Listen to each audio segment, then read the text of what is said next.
Hi y'all, welcome back to my channel. Today we're going to be doing a really easy and simple recipe. It's like a healthy crepe. And so it's really simple and it's pretty low in points, and it's good to mix stuff up for breakfast or wherever you want it for, brunch, snack, whatever. So I'm going to go ahead and start off by showing you the few ingredients that you need.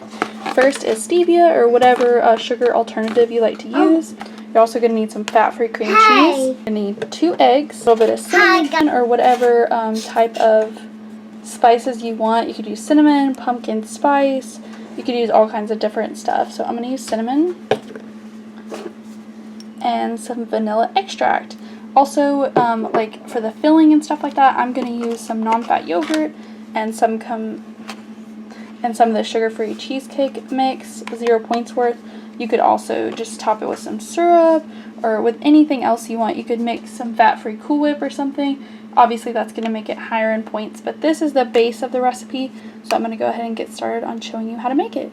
Okay, so we're going to go ahead and start off with the cream cheese. I have 2 ounces of cream cheese right here, which probably looks really weird, but it's because I heat it up in the microwave. I do it about 35 seconds. You want to get it kind of warm because it helps it mix together. So I'm going to go ahead and put that, and it's going to go in my NutriBullet. If you don't have a NutriBullet, you could use a mixer or whatever. I find when you mix these ingredients together like this, it makes it smoother. I've done it before just trying to manually like whisk it or beat it. It doesn't come out as smooth. So if you could get a mixer or NutriBullet, it makes it a lot easier. So I'm going to go ahead and put the 2 ounces of fat-free cream cheese in there. Next, I'm going to crack both eggs and put it into the NutriBullet as well. I'm going to put a teaspoon of vanilla extract in there and a sprinkle of some cinnamon. And I almost forgot to add, I'm going to add 1 tablespoon of stevia. And then we're just going to mix it up until we feel like it's a good blend. I already have a pan on about medium heat, and I already have it sprayed with some cooking spray. It's preferable, depending on the shape you want it. You're probably going to want like a circular shape to get, to use like a circular pan, which seems obvious, but I do have like a square pan and stuff like that, and I accidentally used it one time. It does not work very well because it's a thinner formula. It's going to circle around the pan. So I went ahead and, so I have it on the medium heat, and I'm just going to go ahead and pour starting in the middle so it can spread out the batter.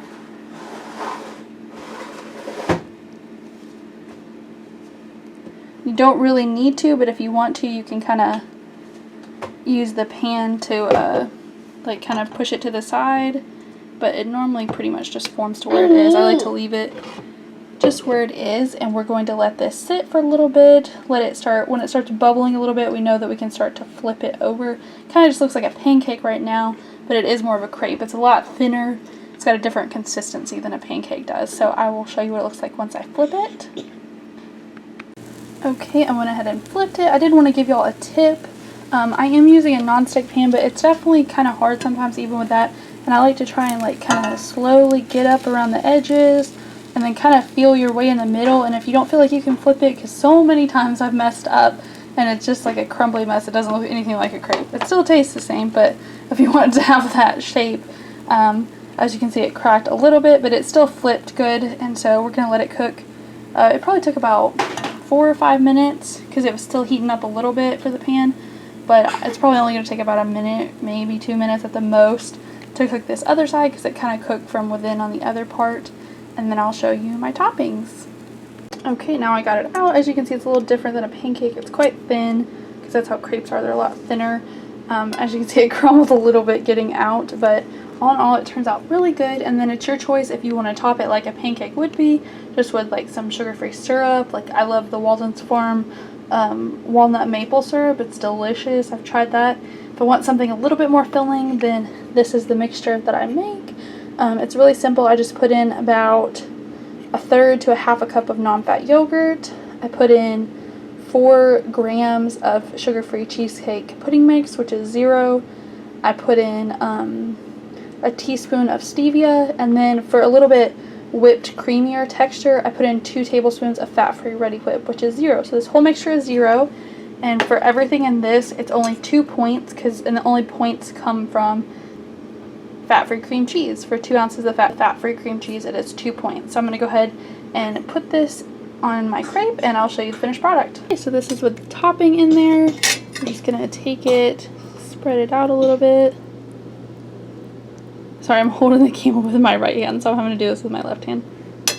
And then you just fold it over. And there's your really delicious 2-point crepe. I'm feeling my son wants to say hi. He hasn't made an entrance in a video in a little while. Hi. Hi. Tell everybody bye-bye. Bye-bye. Blow him a kiss. Alright, thank you all so much for watching. I hope you all enjoyed. Please give this video a thumbs up and subscribe. Bye.